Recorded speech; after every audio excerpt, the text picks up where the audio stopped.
السلام علیکم ورحمۃ اللہ وبرکاتہ، نحمدہ ونصلی علی رسولہ الکریم، اما بعد فاعوذ باللہ من الشیطان الرجیم، بسم اللہ الرحمن الرحیم، رب اشرح لی صدری ویسر لی امری واحلل عقدۃ من لسانی یفقہوا قولی۔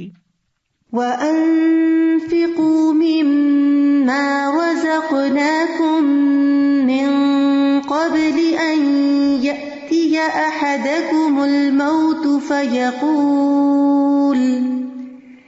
فَيَقُولَ رَبِّ لَوْلَا أَخَّرْتَنِي إِلَىٰ أَجَلٍ قَرِيبٍ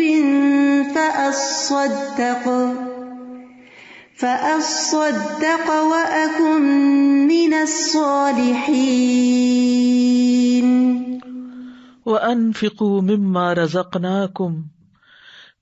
رَزَقْنَاكُم مِّن قَبْلِ أَن يَأْتِيَ أَحَدَكُمُ الْمَوْتُ فَيَقُولَ رَبِّ لَوْلَا أَخَّرْتَنِي إِلَىٰ أَجَلٍ قَرِيبٍ فَأَصَّدَّقَ وَأَكُن مِّنَ الصَّالِحِينَ۔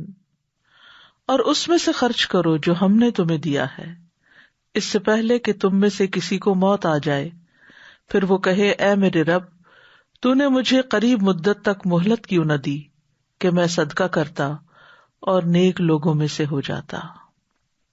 اس دنیا میں انسان کے پاس جو کچھ بھی ہے وہ سب اللہ کا دیا ہوا ہے، اور اللہ ہی کا حکم ہے کہ اس کے دیے ہوئے میں سے وہ دوسروں کو بھی دے، اسے صرف اپنے آپ پر ہی خرچ نہ کرے بلکہ مخلوق کا حصہ بھی نکالے۔ جس شخص کا ضمیر زندہ ہو وہ کبھی نہیں چاہے گا کہ وہ خود تو کھا لے اور جو اس کے آس پاس ہیں وہ بھوکے رہیں، اس کے اپنے بچے تو تعلیم حاصل کر رہے ہوں اور عزیزوں کے بچے جاہل رہیں، اس کے پاس تو عیش و عشرت کے سامان ہو اور دوسرے لوگ بنیادی ضروریات کو بھی ترسیں۔ دین کا مطلوبہ انسان وہ ہے جو دینے والا ہو، وہ ہر حال میں اور ہر موقع پر صدقہ دینے والا بن جائے، وہ دوسروں کا خیر خواہ ہو، دوسروں کے لیے وہی پسند کرے جو اپنے لیے کرتا ہے، دوسروں کی ضرورتوں میں کام آنا، ان کو مشکل سے نکالنا، دراصل اپنے لیے خوشیوں کا سامان کرنا ہے۔ ہمارے پاس جو کچھ ہے سب یہیں چھوڑ کے جانے والے ہیں، اس سے پہلے کہ وہ ہم سے واپس لے لیا جائے ہم خود دینے والے بن جائیں، نفع بخش بن جائیں۔ کہیں ایسا نہ ہو کہ موت کے وقت حسرت ہو کہ اے رب تھوڑی سی مہلت اور دے دے کہ میں صدقہ کر سکوں اور نیک بن جاؤں۔ اس آیت میں ایمان والوں کو خطاب ہے جو اللہ اور اس کے رسول پر ایمان لائے ہیں کہ اللہ نے انہیں جو کچھ دیا ہے اس میں جلدی کرتے ہوئے اسے بھلائی کے راستے میں خرچ کریں، اس سے پہلے کہ تم میں سے کسی کو موت آ جائے اور وہ موت کی نشانیاں اور علامات دیکھ لے، پھر ندامت سے کہے کہ اے میرے رب تو نے مجھے مہلت کیوں نہ دی اور میری موت کو کچھ دیر تک مؤخر کیوں نہ کر دیا، بس میں اپنے مال میں سے صدقہ کرتا اور میں نیک اور متقی لوگوں میں سے ہو جاتا۔ تو اس لیے اللہ سبحانہ وتعالیٰ اس وقت کے آنے سے پہلے پہلے ہمیں نصیحت کر رہے ہیں فَأَنفِقُوا، اور خرچ کرو۔ خرچ کرنے میں دو طرح کے خرچ آتے ہیں، ایک فرض اور ایک نفل۔ تو نمبر 1 اس سے مراد مال میں فرض کی ہوئی زکوٰۃ ہے کہ انسان سب سے پہلے اپنے فرض ادا کرے، اور نمبر 2 نفلی صدقات ہیں جیسے محتاجوں کو دینا، لاچار کی مدد کرنا، اور نمبر 3 ہر طرح کا نفقہ، جو کچھ بھی جہاں بھی ضرورت ہو انسان خرچ کرے۔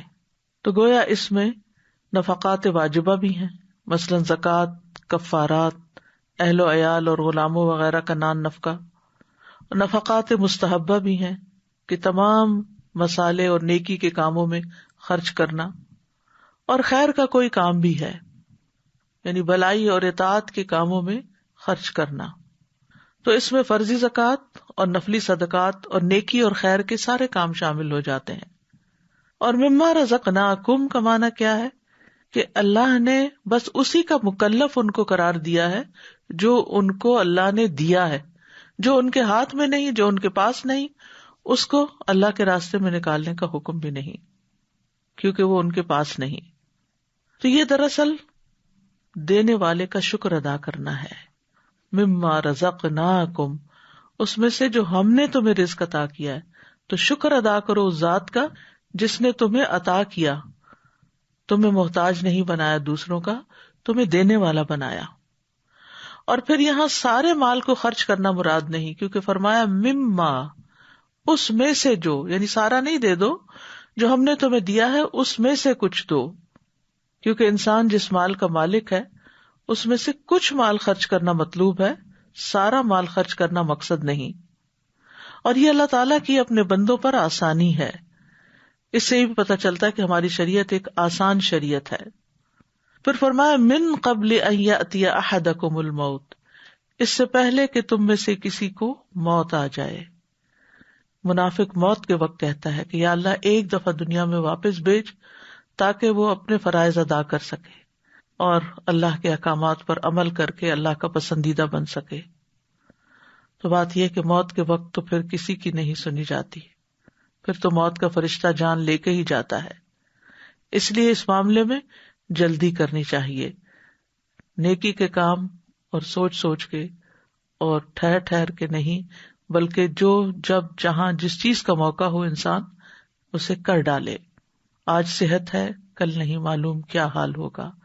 آج اللہ نے ہمیں سوچنے سمجھنے کی، کام کرنے کی صلاحیت دے رکھی ہے، اس سے فائدہ اٹھا لے اس سے پہلے کہ یہ نعمتیں چلی جائیں، کیونکہ یہ نعمتیں ذریعہ ہیں دوسری نیکیاں کمانے کا. یعنی اگر ہمارے ہاتھ پاؤں سلامت ہیں، ہماری عقل کام کرتی ہے، ہماری زبان بولتی ہے، تو تبھی ہم صدقات بھی کر سکتے ہیں نا. ایک وہ شخص جو بیماری کی وجہ سے اتنا لاغر ہو چکا ہو کہ اس کو اپنی بھی ہوش نہ ہو، تو اس وقت وہ دوسرے کے ساتھ کون سی خیر کر سکتا ہے اور کیا بھلائی کر سکتا ہے. تو من قبل ان یأتی احدکم الموت فیقول رب لولا اخرتنی الی اجل قریب، تو کہے کہ اے میرے رب مجھے تو نے قریب کی مدت تک تھوڑی دیر اور کیوں نہ مہلت دے دی. یعنی دنیا قریب ہے اور پھر دور چلے جانا ہے. تو اس دنیا میں یعنی وہ کہتا ہے کہ اے میرے رب میں تجھ سے درخواست کرتا ہوں کہ تو لمبے عرصے کے لیے نہیں، تھوڑی مدت کے لیے میری موت کو مؤخر کر دے، تھوڑا سا چانس اور دے دے، تاکہ جو کام آج تک میں نے چھوڑے رکھے، جن سے غفلت برتی، جو مجھ سے چھوٹ گئے، وہ میں کر کے آ جاؤں. اور ان میں جو میری خواہش ہے وہ کیا ہے، خاص طور پر فَأَصَّدَّقَ، تو میں ضرور صدقہ کروں، وَأَكُن مِّنَ الصَّالِحِينَ، اور میں صالحین یعنی مومنین میں شامل ہو جاؤں. اللہ سبحانہ وتعالیٰ سورۃ التوبہ میں فرماتے ہیں وَمِنْهُمْ مَنْ عَاهَدَ اللَّهَ لَئِنْ آتَانَا مِنْ فَضْلِهِ لَنَصَّدَّقَنَّ وَلَنَكُونَنَّ مِنَ الصَّالِحِينَ. ان میں سے کوئی ایسا بھی ہے جو کہ اللہ سے وعدہ کرتا ہے کہ اگر اس نے اپنے فضل سے ہمیں کچھ عطا فرمایا تو ہم ضرور ہی صدقہ کریں گے اور ضرور نیک لوگوں میں سے ہو جائیں گے. یعنی یہ منافقین کا حال بیان کیا جا رہا ہے دراصل. اور یہ آیت جو ہم نے پڑھی یہ بھی سورۃ المنافقون کی آیت ہے. تو صدقہ جو ہے وہ انسان کے نفاق کو بھی دور کرتا ہے. تو یہاں پر منافقین کا یہ وعدہ ہوتا تھا کہ اگر ہمیں کچھ ملا تو ہم بھی دوسروں کو دیں گے، لیکن پھر کیا ہوتا کہ جب اللہ تعالیٰ ان کو اپنے فضل سے غنی کرتا تو پھر وہ اپنے عہد کو بھول جاتے. ابن عباس کہتے ہیں کہ یہ آیت اہل توحید پر بہت ہی شدید ہے. طبری کہتے ہیں اکم من الصالحین کا معنی ہے اعمل بطاعتک، کہ میں تیری اطاعت کے مطابق عمل کروں، وأؤدی فرائضک، اور تیرے فرائض ادا کروں، وقیل واحج بیتک الحرام، اور یہ بھی خواہش اور تمنا ہوگی نیک بننے میں کہ میں جا کر حج کراؤں.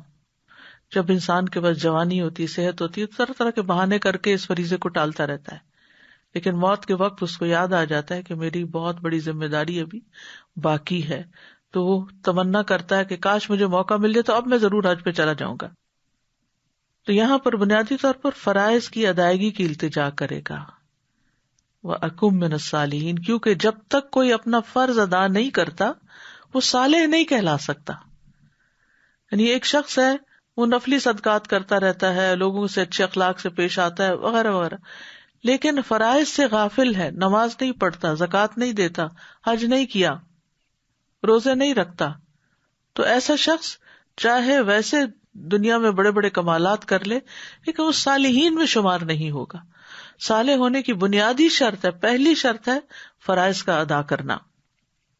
ابن عباس کہتے ہیں جب کسی ایسے آدمی کا موت کا وقت آ جائے جس کے پاس مال ہو لیکن اس نے اس مال کی زکوٰۃ نہ دی ہو، یا وہ حج کی استطاعت رکھتا ہو لیکن اس نے حج ادا نہ کیا ہو، تو وہ ضرور موت کے وقت دنیا میں واپس جانے کا سوال کرے گا. یعنی جس کسی کے اندر بھی یہ کمی رہ گئی، اس کی موت کے وقت اس کے اندر یہ حسرتیں ہوں گی.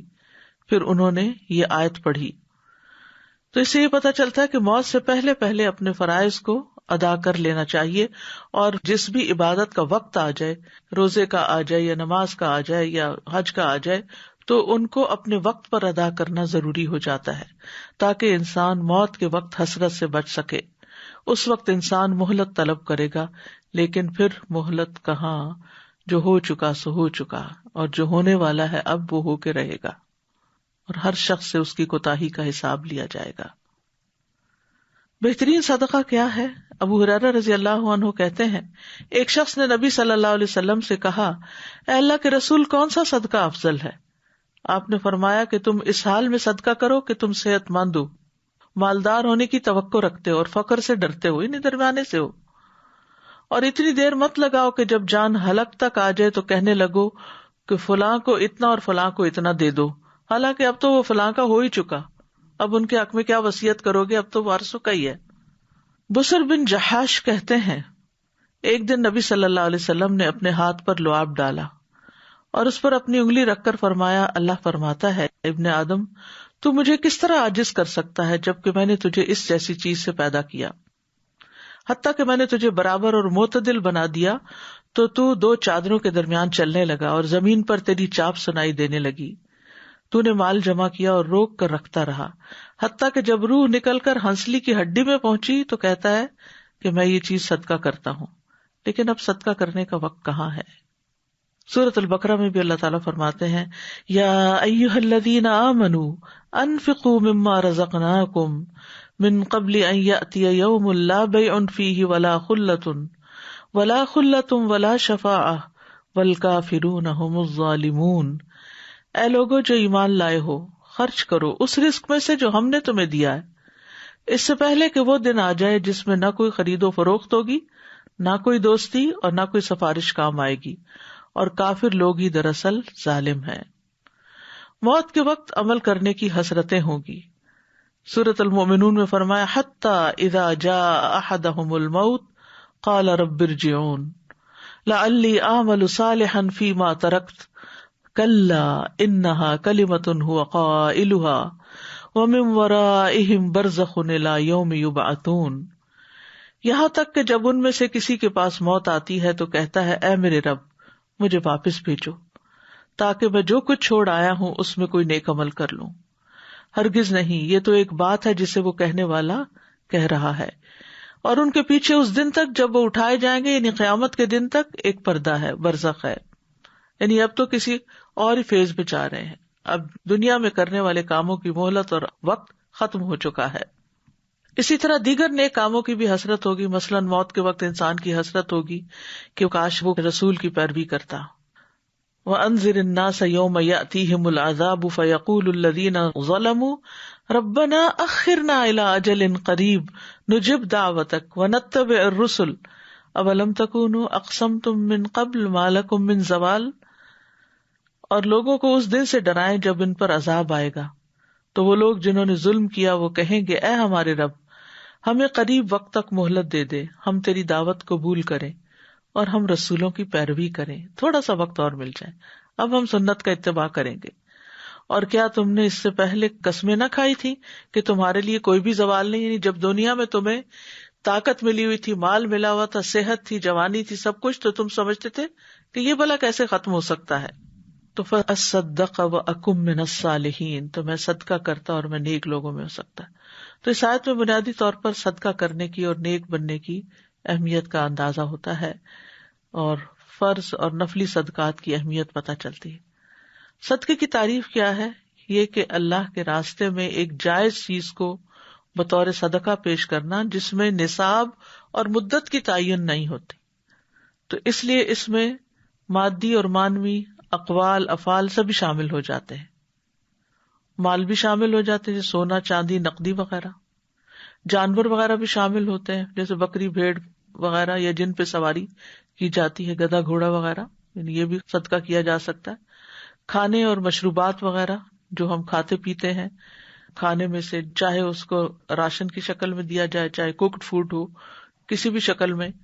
اسی طرح بے جان چیزیں جیسے گھر ہیں، گاڑیاں، عمارتیں ہیں، لباس وغیرہ، ان کو وقف کرنا، یہ سب چیزیں آ جاتی. یعنی یہ تو صرف کیٹیگریز میں نے بتائی ہے، اس کے علاوہ بھی بہت ساری چیزیں ہو سکتی ہیں. یعنی ہر وہ چیز جس کا انسان مالک ہے اس کو فی سبیل اللہ، اللہ کی خاطر دینا، اللہ کی رضا کے لیے دینا، اور اس کے پیچھے کوئی اور مقصد نہ ہونا، اللہ کے دیدار کے شوق میں دینا، اللہ کی محبت میں دینا، یہ سب کچھ صدقے میں آتا ہے. صدقے اور زکوٰۃ میں فرق کیا ہے؟ صدقہ زکوٰۃ سے زیادہ عام ہے، بس ہر زکوٰۃ صدقہ ہے لیکن ہر صدقہ زکوٰۃ نہیں ہوتا. صدقہ مستحب ہوتا ہے، نفل عبادت ہے، اور زکوٰۃ فرض عبادت ہے. صدقے کے لیے کوئی مالی مقدار اور مدت مقرر نہیں ہوتی، جبکہ زکوٰۃ کے لیے مالی مقدار اور مدت اور جگہ متعین ہوتی ہے. زکوٰۃ جو ہے اس کے مخصوص مال میں لگتی ہے. نمبر 1 جیسے سونا چاندی، جب یہ دونوں نصاب کی مقدار پر پہنچ جائیں اور ان پہ سال گزر جائے. جانور جب وہ مقرر نصاب کو پہنچے، یعنی مخصوص تعداد کو پہنچے، یعنی بھیڑ بکری اونٹ وغیرہ گائے، اور ان پر سال کی مدت گزر جائے. کھیتی کٹائی کے وقت ان میں سے زکوٰۃ نکالی جائے گی. اور زکوٰۃ کے مصارف جو ہیں وہ قرآن مجید میں بیان کر دیے گئے کہ کن کن کو دینی ہے. اور زکوٰۃ کے 3 بڑے مقاصد ہیں. ابن الجوزی کہتے ہیں کہ بیدار انسان کو چاہیے کہ وہ زکوٰۃ کا مقصد سمجھے. نمبر 1 پسندیدہ چیز کو ادا کرنے کی آزمائش. نمبر 2 تباہ کرنے والی بخیلی کی صفت سے پاک ہونا، یعنی بخل سے پاک ہونا. اور نمبر 3 مال کی نعمت کا شکر ادا کرنا. بس انسان کو چاہیے کہ اس بات کو ذہن میں رکھے کہ اللہ نے اس پر انعام فرمایا ہے، حالانکہ اس کو عطا کیا گیا ہے، وہ عطا کرنے والا نہیں. یعنی بندہ جو دے رہا ہے وہ تو بس بیچ میں ایک سبب ہے، ورنہ اصل تو مال اللہ ہی کا ہے. وہ تو صرف آگے کر رہا ہے، اس کی اپنی تو کوئی چیز نہیں ہے. اگر اللہ اس کو نہ دیتا تو وہ کہاں سے لاتا؟ تو زکوٰۃ جو ہے اس کو فرض صدقہ بھی کہا گیا ہے، کیونکہ قرآن مجید میں زکوٰۃ کے لیے لفظ صدقہ بھی استعمال ہوا ہے سورۃ التوبہ میں. جیسے خذ من اموالہم صدقۃ تطہرہم وتزکیہم بہا وصلی علیہم ان صلاتک سکن لہم واللہ سمیع علیم. ان کے مالوں سے صدقہ لو، ان کو اس کے ساتھ پاک کرو اور انہیں صاف کرو اور ان کے لیے دعا کرو، بے شک آپ کی دعا ان کے لیے باعث سکون ہے، اور اللہ سب کچھ سننے والا، سب کچھ جاننے والا ہے. حدیث میں بھی زکوٰۃ کے لیے صدقہ کا لفظ استعمال ہوا ہے. آپ نے فرمایا بے شک یہ صدقات ہیں، یعنی زکوٰۃ، بے شک یہ لوگوں کے مال کا میل کچیل ہے. پھر اسی طرح زکوٰۃ جو ہے یہ اسلام کا بنیادی اور اہم حصہ ہے. نبی صلی اللہ علیہ وسلم نے فرمایا یہ کہ تم خالص اللہ کی عبادت کرو، اس کے ساتھ کسی کو شریک نہ بناؤ، نماز قائم کرو، فرض زکوٰۃ ادا کرو اور رمضان کے روزے رکھو. یہ اسلام ہے. الاسلام ان تعبد اللہ، اسلام کی وضاحت کی گئی. یعنی اس کے بغیر کسی کے اسلام کا کوئی تصور نہیں ہے. زکوٰۃ ایک اہم ذمہ داری ہے اور ایمان لانے والوں کی صفت ہے. زکوٰۃ کا ادا نہ کرنا کفر اور شرک کی علامت ہے. وویل للمشرکین الذین لا یؤتون الزکوٰۃ، مشرکین کے لیے بڑی ہلاکت ہے جو زکوٰۃ نہیں دیتے. قرآن مجید میں امہات المومنین کو بھی زکوٰۃ ادا کرنے کی تلقین کی گئی. وقرن فی بیوتکن ولا تبرجن تبرج الجاہلیۃ الاولی واقمن الصلاۃ وآتین الزکوٰۃ واطعن اللہ ورسولہ انما یرید اللہ لیذھب عنکم الرجس اہل البیت ویطہرکم تطہیرا. اور اپنے گھروں میں ٹکی رہو اور پہلی جاہلیت کی زینت ظاہر کرنے کی طرح زینت ظاہر نہ کرو، اور نماز قائم کرو اور زکوٰۃ ادا کرو، اور اللہ اور اس کے رسول کا حکم مانو. اللہ تو یہی چاہتا ہے کہ تم سے گندگی دور کر دے اے گھر والو، اور اللہ تمہیں پاک کر دے، خوب پاک کرنا. زکوٰۃ دراصل ایمان والوں کے مال میں دوسروں کا حق ہے، یعنی اللہ نے اس کو حق قرار دیا. والذین فی اموالہم حق معلوم للسائل والمحروم، اور جن کے مالوں میں ایک مقرر حصہ زکوٰۃ ہی کا ہے، باقی مقرر نہیں ہے، سوال کرنے والوں کے لیے اور جسے نہیں دیا جاتا، یعنی دونوں پہ زکوٰۃ آتی ہے جو مستحق ہوتے ہیں. قیامت کے دن انسان سے جہاں نماز کا حساب لیا جائے گا وہاں زکوٰۃ کے بارے میں بھی پوچھا جائے گا، اور پھر دیگر اعمال کا حساب ہوگا. رسول اللہ صلی اللہ علیہ وسلم نے فرمایا سب سے پہلے جس چیز کا بندے سے حساب لیا جائے گا وہ اس کی نماز ہوگی. اگر اس نے اسے مکمل ادا کیا ہوگا تو وہ مکمل لکھ دی جائے گی، اور اگر اس نے اسے مکمل ادا نہیں کیا تو اللہ تعالیٰ فرمائیں گے دیکھو میرے بندے کے پاس کچھ نوافل ہیں کہ ان کے ذریعے فرائض کی تکمیل کر سکوں. پھر یہی معاملہ زکوٰۃ کے ساتھ ہوگا اور دیگر اعمال کا بھی اسی طرح حساب ہوگا. یعنی ہمارے اعمال کی دو بڑی قسمیں، ایک فرض ہے اور ایک نفل ہے. فرض کے بارے میں حساب ہوگا، اور اگر فرض میں کوئی کمی بیشی رہ گئی تو وہ نفل سے پوری ہوگی. تو اس لیے نوافل کا بھی اہتمام کرنا چاہیے، ایسا نہ ہو کہ فرض میں کمی پھر پوری نہ ہو سکے اور اس پر کچھ پکڑ نہ ہو. پھر یہ ہے کہ جو لوگ زکوٰۃ نہیں دیتے قیامت کے دن عذاب کے مستحق ہوں گے. جانور ہوں گے تو گردن پہ سوار ہو جائیں گے، سونا چاندی ہوگا تو وہ گلے کا توق بن جائے گا، اور اسی طرح بغیر زکوٰۃ والی دولت کو جہنم سے تپا کر اسی سے جسموں کو داغا جائے گا، جس کا ذکر سورۃ التوبہ میں ملتا ہے. ایک ایک سکے سے عذاب دینے کے لیے جسم کو بڑا کر دیا جائے گا.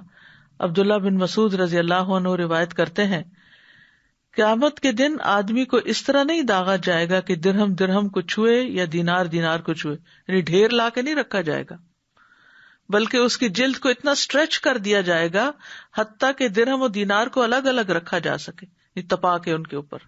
یعنی ہر درہم، ہر دینار، ہر کوائن جو ہے وہ اسکن کے الگ حصے پر ہوگا، کیونکہ انسان کا سائز بہت بڑا ہو جائے گا.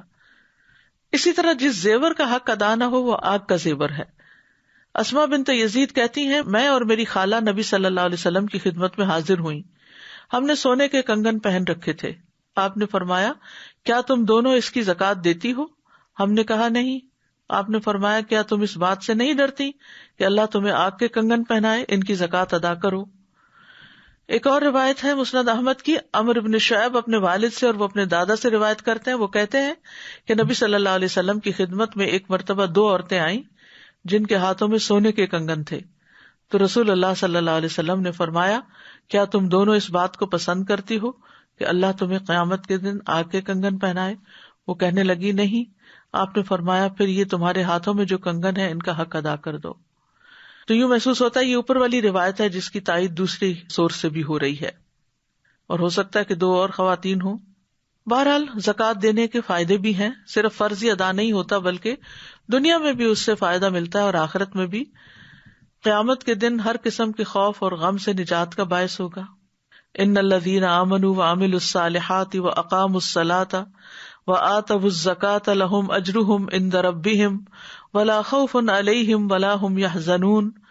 بے شک جو لوگ ایمان لائے اور انہوں نے نیک اعمال کیے اور نماز قائم کی اور زکوٰۃ دی، ان کے لیے ان کا اجر ان کے رب کے پاس ہے اور ان پر نہ کوئی خوف ہے اور نہ وہ غمگین ہوں گے. پھر قیامت کے دن وہ صدیقین شہداء کے ساتھ ہوں گے. آپ نے فرمایا جو شخص نمازیں پڑھتا ہو اور رمضان کے روزے رکھتا ہو، قیام کرتا ہو اور زکوٰۃ دیتا ہو، تو جو شخص ان اعمال پر فوت ہوا وہ صدیقین اور شہداء میں سے ہے. پھر زکوٰۃ کی ادائیگی جو ہے وہ جنت کے قریب اور جہنم سے دور کرنے کا ذریعہ بھی ہے. ایمان کے ساتھ زکوٰۃ ادا کی جائے تو اس عمل کا بدلہ جنت ہے. جنت کے 8 دروازوں سے داخلے کی خوشخبری ہے اس شخص کے لیے جو دیگر اعمال کے ساتھ اپنی زکوٰۃ بھی ادا کرتا ہے. زکوٰۃ کے علاوہ دوسری طرف نفلی صدقات ہیں. نفلی صدقات سے مراد کیا ہے کہ انسان مقرر نہیں بلکہ زائد ضرورت مال میں سے خرچ کرے. وَيَسْأَلُونَكَ مَاذَا يُنْفِقُونَ قُلِ الْعَفْوَ كَذَلِكَ يُبَيِّنُ اللَّهُ لَكُمُ الْآيَاتِ لَعَلَّكُمْ تَتَفَكَّرُونَ. اور وہ تجھ سے پوچھتے ہیں کیا چیزیں خرچ کریں، کہہ دیجئے جو بہترین ہو یا جو ضرورت سے زائد ہو. عفو کا ایک معنی یہ بھی کیا گیا ہے. عفو کا معنی پھلنا پھولنا بھی ہوتا ہے نا. اس طرح اللہ تمہارے لیے کھول کر آیات بیان کرتا ہے تاکہ تم غور و فکر کرو. یاد رکھیے کہ زکوٰۃ کے علاوہ بھی ہمارے مالوں میں لوگوں کا حق ہے. اسی لیے نبی صلی اللہ علیہ وسلم نے فرمایا علی کل مسلم صدقہ، صدقہ تو ہر مسلمان پر ہے، چاہے صاحب نصاب ہے یا نہیں، زکوٰۃ دینے والا ہے یا نہیں، امیر ہے یا غریب ہے یا فقیر ہے، کچھ بھی ہے، ہر ایک کو کچھ نہ کچھ ضرور نکالنا چاہیے. یعنی بعض لوگ صرف لینے والے اینڈ پر ہوتے ہیں، وہ دیتے نہیں ہیں، جبکہ علی کل مسلم صدقہ، ہر مسلمان پہ صدقہ ہے. پھر اسی طرح ہر روز صدقہ کرنا چاہیے. ہر دن جس میں سورج طلوع ہوتا ہے انسان کے ہر جوڑ پہ صدقہ لازم ہو جاتا ہے. نبی صلی اللہ علیہ وسلم نے فرمایا ہر روز بنی آدم کے اعضاء میں سے ہر عضو پر صدقہ ہوتا ہے. صحیح مسلم میں بھی یہ بات آئی ہے اور سلسلہ صحیحہ میں بھی. یہ انسان کی جان کا فدیہ ہوتا ہے. حارث اشعری کہتے ہیں اللہ کے نبی صلی اللہ علیہ وسلم نے فرمایا بے شک اللہ عز و جل نے یحییٰ بن زکریا علیہ السلام کو 5 باتوں کے متعلق حکم دیا کہ ان پر خود بھی عمل کرے اور بنی اسرائیل کو بھی ان پر عمل کرنے کا حکم دے. ان میں سے ایک یہ ہے کہ میں تمہیں صدقہ کرنے کا حکم دیتا ہوں، کیونکہ اس کی مثال اس شخص کی سی ہے جسے دشمن نے قید کر کے اس کے ہاتھ گردن سے باندھ دیے ہوں، یعنی جکڑا پکڑا ہوا ہوتا ہے انسان، پھر اسے قتل کرنے کے لیے لے چلے اور وہ ان سے کہے کیا تم میری جان کا فدیہ وصول کرنے کے لیے تیار ہو؟ پھر وہ تھوڑے اور زیادہ کے ذریعے جس طرح بھی بن پڑے اپنی جان کا فدیہ پیش کرنے لگے یہاں تک کہ اپنے آپ کو چھڑا لے. تو اس سے یہ پتہ چلتا ہے کہ صدقہ جو ہے وہ انسان کو آخرت میں جہنم کی قید سے چھڑانے کا ذریعہ ہے. انسان کہتا ہے میرا مال، لیکن انسان کا مال تو وہی ہے جو اس نے کھا لیا اور ختم کر لیا، پہن لیا اور پرانا کر لیا، یا تو نے جو صدقہ کیا اور آگے بھیج دیا، یہ ہے تمہارا اصل مال. حدیث میں اس طرح آتا ہے. حسن بصری سے مروی ہے، وہ کہتے ہیں کہ احنف نے ایک آدمی کے ہاتھ میں 1 درہم دیکھا تو انہوں نے کہا یہ کس کا ہے؟ اس نے کہا یہ میرا ہے.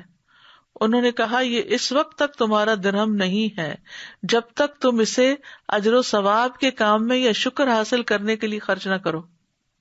یعنی یہ تم سمجھتے یہ میرا ہے، نہیں، یہ ابھی نہیں تمہارا، جب تم اسے دے ڈالو گے تو تمہارا ہو جائے گا، پھر یہ تمہیں فائدہ پہنچائے گا.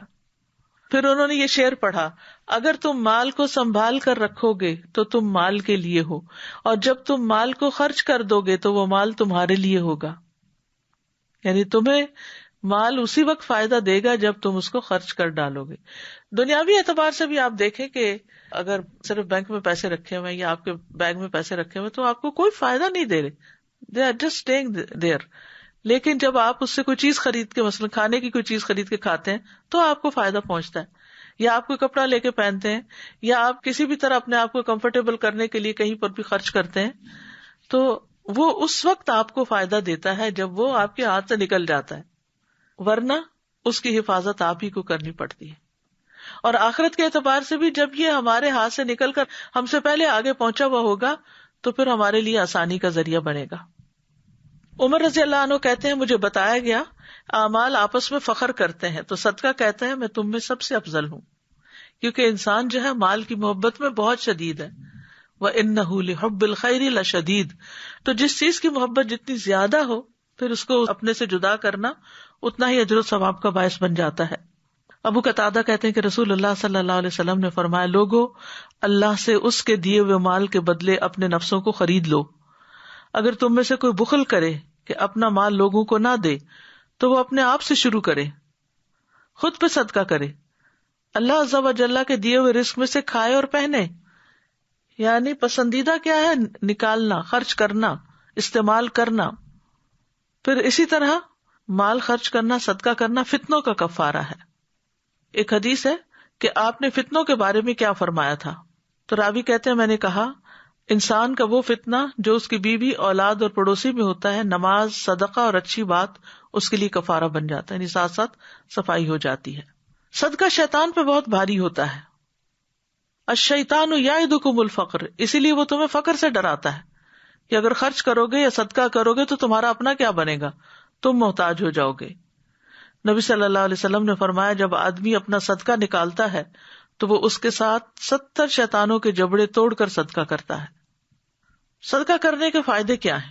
پہلی بات یہ کہ اس سے مال نہیں کم ہوتا. یہ بظاہر ایسے لگتا ہے جسے ہمارے ہاتھ سے جا رہا ہے، لیکن اللہ سبحانہ تعالیٰ اس کے پیچھے اور لے آتا ہے. ابو ہریرہ رضی اللہ عنہ کہتے ہیں کہ رسول اللہ صلی اللہ علیہ وسلم نے فرمایا، اور ایک اور روایت میں آتا ہے قسم کھا کے فرمایا، صدقہ مال کو کم نہیں کرتا. صدقہ مال کو کم نہیں کرتا، وہ پھر آ جاتا ہے، پھر اور آ جاتا ہے، بلکہ پہلے سے بھی زیادہ آنے لگتا ہے. پھر یہ ہے کہ جو انسان نکالتا ہے وہ پورا پورا واپس بھی ملتا ہے اس کو، یعنی دنیا میں ملے یا نہ، لیکن آخرت میں ضرور ملے گا.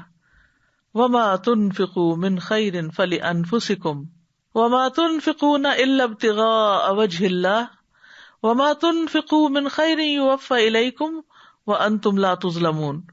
اور تم خیر میں سے جو بھی خرچ کرو گے سو تمہارے اپنے ہی لیے ہے، اور تم خرچ نہیں کرتے مگر اللہ کا چہرہ طلب کرنے کے لیے، اور تم خیر میں سے جو بھی خرچ کرو گے وہ تمہیں پورا ادا کیا جائے گا اور تم پر ظلم نہیں کیا جائے گا۔ پھر یہ کہ کئی گنا واپس ملے گا۔ ان المصدقین والمصدقات واقرضوا اللہ قرضا حسنا یضاعف لهم ولهم اجر کریم، بلا شبہ صدقہ کرنے والے مرد اور صدقہ کرنے والی عورتیں اور جنہوں نے اللہ کو اچھا قرض دیا انہیں کئی گنا زیادہ دیا جائے گا اور ان کے لیے باعزت اجر ہے۔ حدیث میں آتا ہے کوئی شخص اپنی پاکیزہ کمائی سے ایک کھجور بھی خرچ نہیں کرتا مگر اللہ تعالیٰ اسے اپنے دائیں ہاتھ سے قبول کرتا ہے اور اسے اسی طرح پالتا ہے جس طرح تم میں سے کوئی اپنے بچھیرے یا اونٹ کے بچے کو پالتا ہے، حتیٰ کہ وہ کھجور پہاڑ کی طرح یا اس سے بھی بڑی ہو جاتی ہے، یعنی جو انسان کو ریوارڈ میں واپس ملے گی۔ آسانیاں ملتی ہیں، کہیں مشکل ہو، کچھ ہٹکے، کہیں رکے، کسی بھی قسم کا کوئی مسئلہ ہو، دنیا کا آخرت کا، تو اس کے لیے صدقہ کیجیے۔ فَأَمَّا مَنْ أَعْطَى وَاتَّقَى وَصَدَّقَ بِالْحُسْنَى فَسَنُيَسِّرُهُ لِلْيُسْرَى، پس لیکن وہ جس نے دیا اور نافرمانی سے بچا اور اس نے سب سے اچھی بات کو سچ مانا تو یقیناً ہم اسے آسان راستے کے لیے سہولت دیں گے۔ فَسَنُيَسِّرُهُ لِلْيُسْرَى، صدقہ بیماریوں کا علاج بھی ہے۔ حضرت حسن کہتے ہیں رسول اللہ صلی اللہ علیہ وسلم نے فرمایا اپنے مریضوں کا علاج صدقے سے کیا کرو۔ مستدرک حاکم ایک کتاب ہے حدیث کی، کافی بڑی ضخیم کتاب ہے، ابو عبداللہ حاکم اس کتاب کے کمپائلر ہیں۔ ان کے چہرے پر 1 سال تک پھوڑے پنسیاں نکلے رہے۔ انہوں نے نیک لوگوں سے دعا کی درخواست کی تو انہوں نے بہت دعائیں بھی کی، پھر انہوں نے مسلمانوں پر صدقہ کیا، اس طرح کہ اپنے گھر کے دروازے پر پانی پلانے والی کوئی چیز نصب کر دی اور اس میں پانی ڈلوا دیا، لوگوں نے اس میں سے پانی پیا، 1 ہفتہ نہیں گزرا تھا کہ ان کو شفا ظاہر ہو گئی اور یہ پھوڑے پھنسیاں غائب ہو گئے اور ان کا چہرہ اچھی حالت پر لوٹ آیا۔ ابن قیم کہتے ہیں پس بلاؤں اور مصیبتوں کو دور کرنے میں صدقے کی بہت عجیب و غریب تاثیر ہے، اگرچہ یہ صدقہ کوئی فاجر کر رہا ہو یا ظالم کر رہا ہو، بلکہ اگر کافر بھی صدقہ کرے تو اللہ تعالیٰ اس کے ذریعے اس کی مختلف قسم کی مصیبتوں کو دور کر دیتے ہیں۔ اور یہ ایک ایسی حقیقت ہے جو ہر خاص و عام کو معلوم ہے، اور زمین والے اس کا تجربہ بھی کرتے ہیں اور اعتراف بھی کرتے ہیں۔ ہر ایک کے پاس کوئی نہ کوئی ایسی کرامت یا کوئی ایسی کہانی ہوتی ہے کہ جو بتائے کہ کس طرح صدقے نے ان کو فائدہ دیا۔ مخفی صدقہ رب کے غضب کو بجھانے والا ہے، یعنی ہمارے گناہ جو ہیں اللہ تعالیٰ کو ناراض کرتے ہیں، لیکن جب ہم اللہ ہی کی خاطر صرف اللہ کو دکھا کے کرتے ہیں تو اللہ تعالیٰ اس کے بدلے میں ہم سے راضی ہو جاتے ہیں۔ موت کے بعد بھی ثواب ملتا ہے، کیونکہ جب انسان فوت ہو جاتا ہے تو سارے اعمال منقطع ہو جاتے ہیں سوائے 3 چیزوں کے: صدقہ جاریہ، یا ایسا علم جو نفع مند ہو، یا نیک اولاد جو اس کے لیے دعا کرے۔ مرنے والے کی طرف سے صدقہ کرنے کا ثواب میت کو پہنچتا رہتا ہے، چاہے وہ اس کے چھوڑے ہوئے مال میں سے ہو یا کوئی عزیز دوست رشتہ دار اپنی طرف سے اس کے حق میں صدقہ کر رہا ہو۔ آخرت میں صدقے کے کیا فائدے ہوں گے؟ نمبر 1، قبر میں مومن کی حفاظت کا ذریعہ ہوگا۔ قبر میں مومن کی حفاظت کا ذریعہ ہوگا۔ زکوٰۃ انسان کے بائیں طرف آ کر اس کو پروٹیکٹ کرے گی۔ جب بائیں طرف سے کوئی عذاب آنے لگتا ہے تو زکوٰۃ کہتی ہے میری طرف سے آنے کا راستہ نہیں، پھر اس کے دونوں پاؤں کی طرف سے آ جاتا ہے تو نیک اعمال، صدقہ اور نیکی وغیرہ، لوگوں سے اچھا سلوک کرنا، وہ کہتے ہیں کہ یعنی میری طرف سے تم نہیں آ سکتے۔ تو گویا زکوٰۃ ہو یا صدقات ہو، وہ اپنے سے بلاؤں کو ٹالتے ہیں، دنیا میں بھی بلائیں ٹالتے ہیں اور آخرت میں بھی۔ صدقہ قبر کی گرمی دور کرنے کا ذریعہ ہے۔ عقبہ بن عامر کہتے ہیں رسول اللہ صلی اللہ علیہ وسلم نے فرمایا یقیناً صدقہ کرنے والوں کی قبروں سے حرارت کو بجھا دیتا ہے۔ آج آپ دیکھیں تھوڑا سا موسم بدلا ہے تو گرمی کا احساس ہونے لگ گیا ہے، حالانکہ ابھی کو بہت ہائی ٹیمپریچر نہیں ہے، لیکن قبر کے اندر اگر تھوڑا سا بھی ٹیمپریچر زیادہ ہوا تو کیا بنے گا۔ اس لیے خود بھی کرنا چاہیے اپنی آخرت کے لیے، اور جو ہمارے عزیز رشتہ دار، والدین وغیرہ دنیا سے جا چکے ہیں، ان کے بہاف پر بھی صدقہ کرتے رہنا چاہیے۔ بلکہ جب آپ صدقہ کریں تو ساتھ ان کی بھی نیت کر لیں، آپ کو بھی ثواب مل جائے گا، ان کو بھی ثواب مل جائے گا، کیونکہ اللہ تعالیٰ کے خزانے تو بہت وسیع ہیں اجر و ثواب دینے کے لیے۔ اس کے ہاں تو کسی چیز کی کمی نہیں، وہ ایک ہی وقت میں آپ کو بھی دے سکتا ہے، ان کو بھی دے سکتا ہے۔ ہم دینے لگتے ہیں تو ہمارا کم پڑ جاتا ہے، یہ تھوڑا ختم ہو جاتا ہے، لیکن اس کے ہاں یہ مشکل نہیں. رسول اللہ صلی اللہ علیہ وسلم نے فرمایا یقیناً صدقہ کرنے والوں کی قبروں سے حرارت کو بجھا دیتا ہے. یعنی اگر کسی کو عذاب قبر بھی ہو رہا ہو، پیچھے والے اس کے لیے صدقہ کرتے رہیں تو وہ آگ ٹھنڈی ہو جائے گی انشاءاللہ. قیامت کے دن صدقہ کرنے والا اپنے صدقے کے سائے میں ہوگا. رسول اللہ صلی اللہ علیہ وسلم نے فرمایا مومن کا سایہ قیامت کے دن اس کا صدقہ ہوگا. ایک اور روایت میں آتا ہے، عقبہ بن عامر کہتے ہیں میں نے رسول اللہ صلی اللہ علیہ وسلم کو فرماتے ہوئے سنا کہ قیامت کے دن ہر شخص اپنے صدقے کے سائے میں ہوگا یہاں تک کہ لوگوں کے درمیان فیصلہ ہو جائے. یزید کہتے ہیں کہ ابو الخیر کوئی ایسا دن جانے نہیں دیتے تھے جس میں کوئی چیز خواہ میٹھی روٹی یا پیاز یا اس طرح کی کوئی اور چیز صدقہ نہ کرتے ہوں. یعنی چھوٹی چھوٹی چیزیں بھی، کیونکہ بعض اوقات ہم اس میں ہوتے ہیں کہ کوئی ویلیوبل چیز ہو، کوئی دینے کی چیز ہو، اور اس سے مراد یہ بھی نہیں کہ کسی غریب فقیر کو دیں، یعنی آپ اپنے سے نکال کے کسی کو کچھ بھی دے دیتے ہیں وہ آپ کے حق میں صدقہ لکھا جاتا ہے. کیونکہ حدیث میں آتا ہے کہ اپنے اوپر بھی صدقہ کریں. اگر خود بھی اس نیت سے کچھ کھا پی لیتے ہیں، کوئی نہیں ملا دینے کے لیے، تو وہ بھی ایک طرح سے صدقہ ہو جائے گا. کیونکہ اللہ سبحانہ وتعالیٰ ہمارا بخل دور کرنا چاہتے ہیں، اور بخل بدترین خصلت ہے کہ جس کی وجہ سے انسانوں کے تعلقات بھی خراب ہوتے ہیں اور انسان خود بھی خسارے میں رہتا ہے. پھر گناہوں کی معافی کا ذریعہ ہے. ان تبدوا الصدقات فنعما ہی وان تخفوها وتؤتوها الفقراء فهو خير لكم ويكفر عنكم من سيئاتكم والله بما تعملون خبير. اگر تم اپنے صدقات کو ظاہر کرو تو بھی اچھا ہے، لیکن اگر خفیہ طور پر فقراء کو دو تو یہ تمہارے لیے زیادہ بہتر ہے. ایسے صدقات تم سے تمہاری بہت سی برائیاں دور کر دیں گے، یعنی تمہارے گناہ مٹ جائیں گے، اور جو عمل تم کرتے ہو اللہ ان سے پوری طرح باخبر ہے. رسول اللہ صلی اللہ علیہ وسلم کعب بن عجرہ سے فرما رہے تھے، اے کعب بن عجرہ، صدقہ گناہوں کو اس طرح مٹاتا ہے جیسے پانی آگ کو مٹا دیتا ہے. صدقہ جنت میں لے جانے کا باعث ہے. نبی صلی اللہ علیہ وسلم نے فرمایا جو شخص اللہ کا چہرہ چاہنے کے لیے صدقہ کرے اور اسی پر اس کا اختتام ہو تو وہ جنت میں داخل ہوگا. صدقہ کا اجر جنت کے دروازے پر لکھا ہوا ہے. صدقہ میں کیا کیا شامل ہے؟ وسیع مفہوم ہے صدقے کا. مال تو ہے ہی، لیکن ہمارے دین میں بڑی وسعت ہے، بہت فراخی ہے.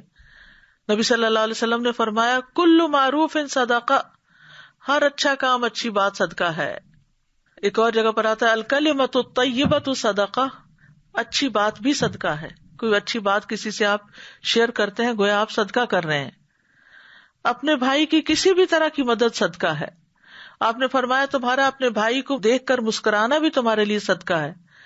نیکی کا حکم دینا، برائی سے روکنا صدقہ ہے. کسی بھولے بھٹکے کو رستہ بتانا تمہارے لیے صدقہ ہے. تمہارا نابینا کے ساتھ چلنا تمہارے لیے صدقہ ہے. راستے سے پتھر، کانٹا یا ہڈی وغیرہ ہٹا دینا بھی تمہارے لیے صدقہ ہے. اور اپنے ڈول سے دوسرے کے ڈول میں پانی ڈالنا بھی تمہارے لیے صدقہ ہے. پھر تسبیحات ہیں. ابو ذر کہتے ہیں نبی صلی اللہ علیہ وسلم نے فرمایا تم میں سے ہر ایک کے عضو پر صبح کے وقت صدقہ لازم ہو جاتا ہے. میں نے کہا اللہ کے رسول میں کیسے کروں جبکہ میرے پاس تو مال ہی نہیں؟ آپ نے فرمایا سبحان اللہ، الحمدللہ، لا الہ الا اللہ، استغفر اللہ کہنا صدقے کے دروازے ہیں. امر بالمعروف اور نہی عن المنکر صدقہ ہے. لوگوں کے راستے سے کانٹا ہڈی پتھر ہٹا دو صدقہ ہے. نابینا کو راستہ دکھا دو صدقہ ہے. گونگے بہرے کو بات سنا دو، انہیں سمجھا دو اچھی طرح، بھی صدقہ ہے. کسی ضرورت مند کو اس جگہ کی رہنمائی کر دو جہاں سے اس کی ضروریات پوری ہونے کا تمہیں علم ہے. اپنی پنڈلیوں سے دوڑ کر کسی مظلوم اور فریاد رس کی مدد کرو. یعنی کوئی شخص گر پڑا ہے، کوئی شخص تکلیف میں ہے اور آپ دور ہیں تو دوڑ کے آپ جاتے ہیں اس کی مدد کے لیے، یہ بھی صدقہ ہے. گونگے بہرے کو بات سمجھا دو، یہ بھی صدقہ ہے. اور پھر اپنے ہاتھوں کی طاقت سے کسی کمزور کو بلند کر دو. یہ سب تمہاری طرف سے اپنی ذات پر صدقے کے دروازے ہیں. بلکہ تمہارا اپنی بیوی سے مباشرت کرنا بھی ثواب کا باعث ہے. اللہ کے بندوں کو سلام کرنا بھی صدقہ ہے. یہ مسند احمد کی روایت ہے. پانی کا ایک گھونٹ پلانا بھی صدقہ ہے. معمولی چیزیں، رسی، تسمہ وغیرہ کسی کو دے دینا بھی صدقہ ہے. پھر اسی طرح کسی کی وحشت اور تنہائی دور کرنا بھی صدقہ ہے. گھر والوں سے انس و محبت رکھنا بھی صدقہ ہے. ہر تسبیح صدقہ، ہر تکبیر صدقہ، ہر تحمید صدقہ، ہر تحلیل صدقہ، نیکی کا حکم دینا صدقہ، برائی سے منع کرنا صدقہ. پھر یہ ہے کہ انسان گھر والوں کے ساتھ بھلائی کرنا کبھی نہ بھولے.